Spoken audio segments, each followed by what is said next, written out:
Yo, what up? Welcome to another episode of the Oakland Warriors podcast. I'm Patrick, and I'm joined by my good friend Aram in Toronto. Yes. Aram, what's up? Not much. Excited to talk Warriors basketball. It's funny, like the nature of like preseason chatter. It's just like hypothetical. Yeah. I mean, off season is when we just like talk about the past, right? and pure nostalgia, whatever. But this is a time for predictions. I've already done my Eastern Conference, Western Conference ranking episodes, and those were fun.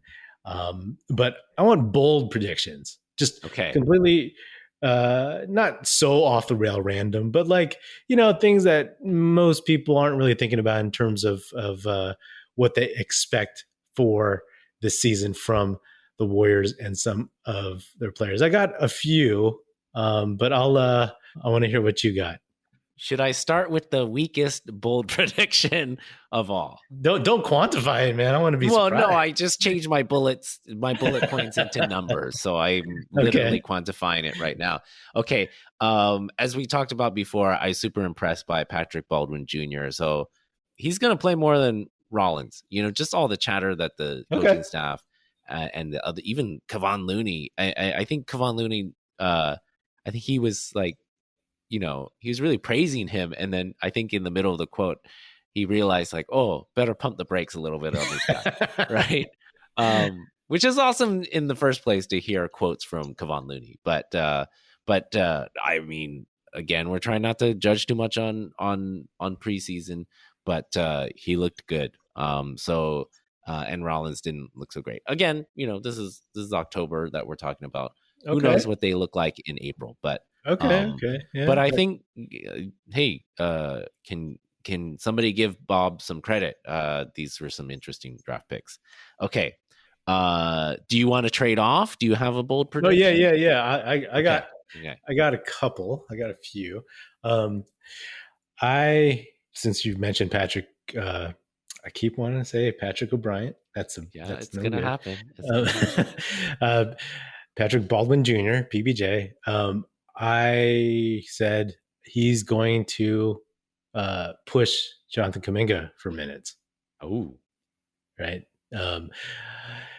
That's probably going to be towards the end of the season, but I think there might just be lineups and matchups where like they just need a guy who is 6'9", 6'10", who can shoot from outside. I can see combos of that. I think we've talked before how Kuminga, you know, like where does he fit in? That's the thing. Like he has such a high ceiling, so much talent, and obviously I still believe in the guy. I still think he's going to be the best player. I'm sticking to that in 2 seasons from now, 3 seasons, whatever we said. Okay, wow. For all you listeners, we did an episode last summer of 2021 where I think we both picked Jonathan Kuminga as the best Warriors player 4 years from then, so that'd be 2025. But I think like just like how Moody has more of a defined role, and he's more trusted in that role. Like I think maybe Patrick Baldwin Jr. Could get a little bit of that action in the second half of the season. I could see that happening. You know, it's kind of like, I actually don't want that because I want Kuminga to just like rise up, but that's my bold prediction. Well, maybe they can play together. They could. Yeah. So that kind of fits, again, going back to one of my predictions. It's a little bit more in my pessimistic mind. My bold prediction is that Kuminga will not be able to fit his game into what this team needs, and that by the end of the season, they're going to have to figure out what to do with him. Pessimist. I can't help it. I like the fit. I still not seeing it, you know? Yeah. I think he's the, you know, he's a peacock and he needs to fly. You know, I think it's just going to be hard for him to fit in. So that's my pessimistic bold prediction. I have another one actually later, but I'll save that. Yeah. I have you're queuing me up. I have another Jonathan Kuminga one. Then I have Jonathan Kuminga. My bold prediction is that he pushes Andrew Wiggins for minutes. Okay, all right. Just like PBJ is going to push Kuminga for minutes, he's going to start pushing Wiggins for minutes. Now, these are two separate scenarios, but like my bold prediction is, I guess I'm playing both sides of the coin, right? Like Kuminga not fitting in and then losing some minutes, and then Kuminga like playing well. But he's losing those minutes, and because he took minutes Wiggins from somewhere else. Yeah, nah, but in a more like hopeful scenario is that his talents kind of start matching his like decision making and some more refined skill, and that he can play some of Wiggins small forward minutes playing defense, again, not jacking a bunch of shots, but playing defense, being maybe a little bit more consistent with the three, and just knowing what to do with the ball more. Because right now we saw it in summer league, we see it in the first couple of preseason games that we saw. Our first few is that sometimes he gets the ball and he actually takes a little long to figure out what to do with it, right? Which is what Jordan Poole's problem was before. And in your worst case scenario, like they don't know what to do with him. Like he's, as we've talked about before, it's like he's 20, just turned 20, and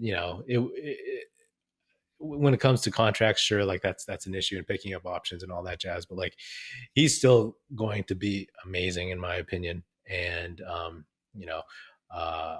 I think like he just needs to be able to put in the work, and it seems like he's doing that. So I would also say too that they've made a lot of effort to create an environment where he can develop, and I think that they recognize that this is a challenging team to be on. It's a challenging, it's just a different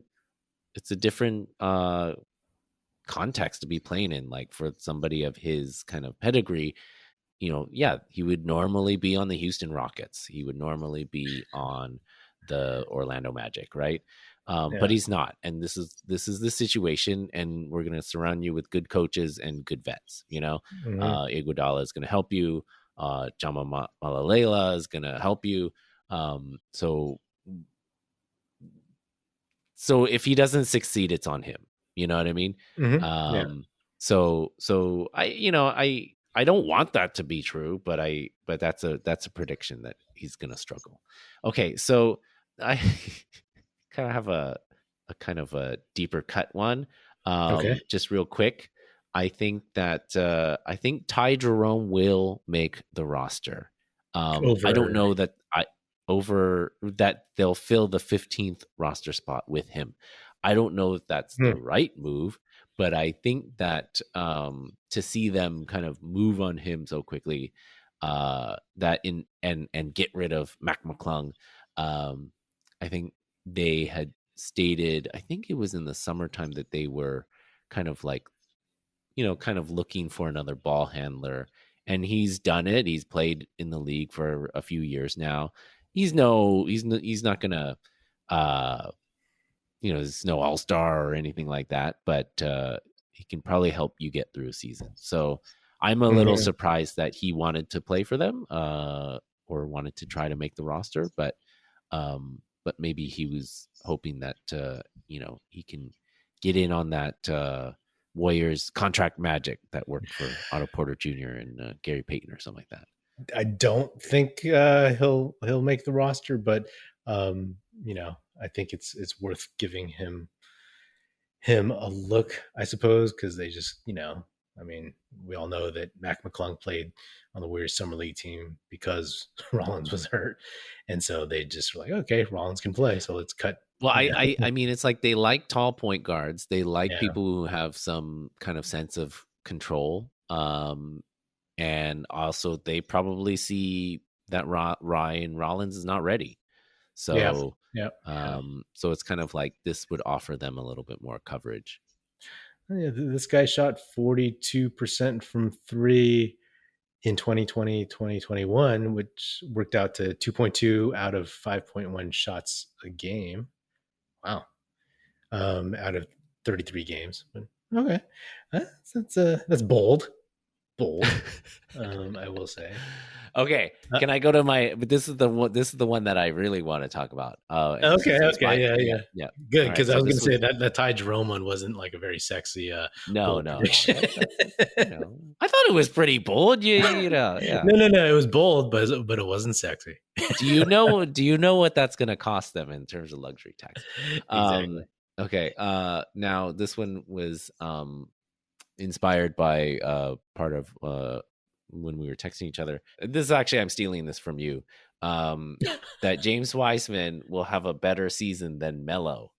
And then I wrote back to you. So I know you said that to me, and then I wrote back to you, which Melo? Because I was like, better than Carmelo for sure. Yeah, I think that, and I've been a James Wiseman stan as long as he's healthy. And obviously we live in a day and age where everything is like, what have you done for me lately? And it's all just quick knee jerk, and everybody passed, or two teams passed on Melo, and then Wiseman got hurt and Melo made the All-Star team, and Melo's still really good. But it's one thing to say like better season. I mean, let's face facts. Charlotte stinks, right? Yeah. The whole Bridges garbage, and then they haven't improved, right? And by the way, like congrats to Kenny Atkinson for dodging that bullet. Right? Like he bailed out on being the Charlotte coach, and he becomes like the lead assistant, and probably got a raise, I think, right, with the Warriors. Well, they always say there's only 30 of these jobs, and he didn't want one of those 30.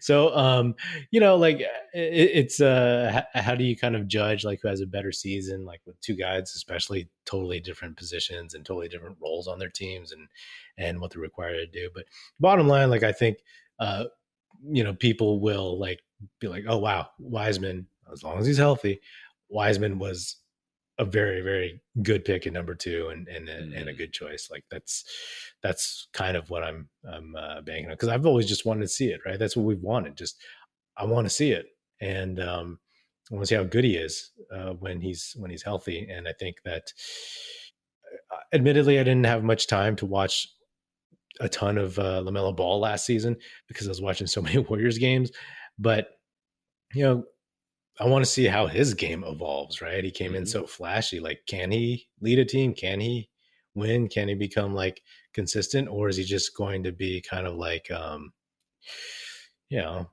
empty calories eventually, I think Wiseman's going to fit in quite well, and he's going to really give them an added dimension that they haven't had.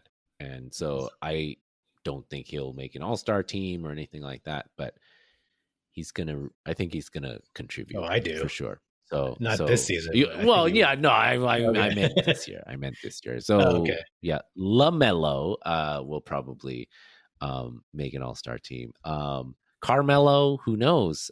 Fab Melo, I don't know where he's playing. So he'll definitely have a better season than two Melos. Yeah. Is it my turn? Yeah. Okay. Well, I stole yours too, so. Yeah, I'm never texting you any good ideas again.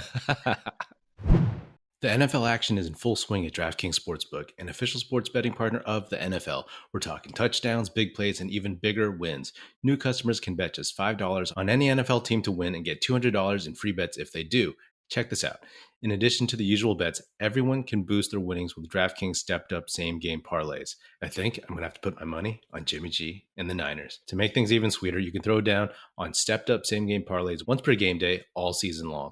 Download the DraftKings Sportsbook app now and use promo code TBPN to get $200 in free bets if your team wins when you place a $5 bet on any football game. That's code TBPN only at DraftKings Sportsbook, an official sports betting partner of the NFL. Minimum age and eligibility restrictions apply. See show notes for details. All right. This is actually my last one, so I don't know how many more you have. But I got one more after this. My last one is Klay Thompson makes the All-Star team. Oh, I feel like part of me feels like you can book that. It's going to make it for sure. I mean, like, Warriors fans make it happen. Yes, there's the element where Warriors fans and Korean pop stars help Klay Thompson become an all-star starter. But I'm also saying, like, he'll deserve it if he doesn't get voted in. Because I mean, let's face facts. Like, if he's going in, unless he goes in, if he goes in as a guard, he's gonna have to beat out Steph. He's gonna have to beat out Luka. That right there seems like a near impossibility. Well, I don't think he may not start, but right. But like, I think he'd be deserving, and that means a lot in terms of just what, especially now he's not playing so much in the preseason, that like how far he will have come. And I think that's like another milestone for him outside of just getting on the court, making playoffs, winning a title. This is like an individual thing, right? And he carries so much, such a chip on his shoulder for being left out of the top 75 and all that stuff, and not making all defensive teams and stuff like that. So, okay, well, that's my final bold prediction. Okay. So we talked a little bit about this before in terms of this player's future. And I'm sorry to end this on a downer note, but this will be Draymond Green's last season on the Warriors. That's my bold prediction. I think he will opt out. And be like, hey, thanks for the memories. I'm gonna take my talents to, I don't know, LA or something like that, and do his media stuff, and like be on some other high profile team or something like that. Yeah. And build his brand. I can see that. I guess my question is, because we've all thought these, like, oh, if Klay were to leave, or if Draymond or Wiggins or Poole. I mean, I've said in the past, like, not that I want Klay to leave, but I can see a scenario like when his contract is up, like in the rebuilding era of the Lakers or something, him wanting to play for his dad's team, the team that I grew up idolizing, where he idolized Kobe, and being okay with that. Like, that's the one place I could see Klay going to. But not predicting that, but like, I guess, how do you see it playing out? Not like what you just said in terms of going to like a high profile team, build his brand, all that stuff. But like, how do you, in that scenario, what happens? Like, do the Warriors come up short? Do the Warriors win and he just moves on? Or is it just become obvious during the season? Or does he tank the season? Or does he? Well, I don't think he'll tank. I think he'll actually have a good season. I don't, anytime you're picking who's going to win the championship, your, odds in terms of picking the field is always better. Right. I don't think that they'll repeat. And I think they'll just agree to separate amicably, I guess. Because I think maybe he'll play great, but there'll be some signs of decline. So whoever wants to kind of like take him on, he may take a lesser contract, that kind of thing. But yeah, I mean, there may be a continuance of some of the a little bit of some minor falling outs and resentments and that kind of thing. I mean, hey, he playing on this team gives him as high a profile as anywhere. But and I don't know how it would work salary wise, but I'm sure the folks at Clutch will help in that respect. Yeah. If the Warriors don't win the title, and especially if they like come close, say lose in the finals or Western Conference Finals, we've seen what that's like. There's just changes, period. Right. Because like all of a sudden it's like, this did not work, even though it almost worked. Right. Like, that's just how it goes. And so, I could conceivably see that happening. That's not out of the realm of possibility, but it's also, totally a downer, man. That's what I'm here for. That's why you bring me on, right? Oh man, that's funny. That's funny. Well, anything else? Any other random bold predictions off the top of your head? No. Ending it on that note. Like, that's what it is. It's what we have to look forward to. So just enjoy it while it lasts this year. I will. Well, at least if James Wiseman has a better season than Melo, then I'll be good with that. Yeah. And hey, at the end of the season, let's rewind this back and see how these things played out. Yeah. I hope I'm wrong for some of them. I hope I'm no, yeah. For my downer ones, I hope I'm wrong. Yeah. Likewise, if I had any downer ones. Cool, man. Well, thank you once again for coming on. Always fun and entertaining. All right, thanks.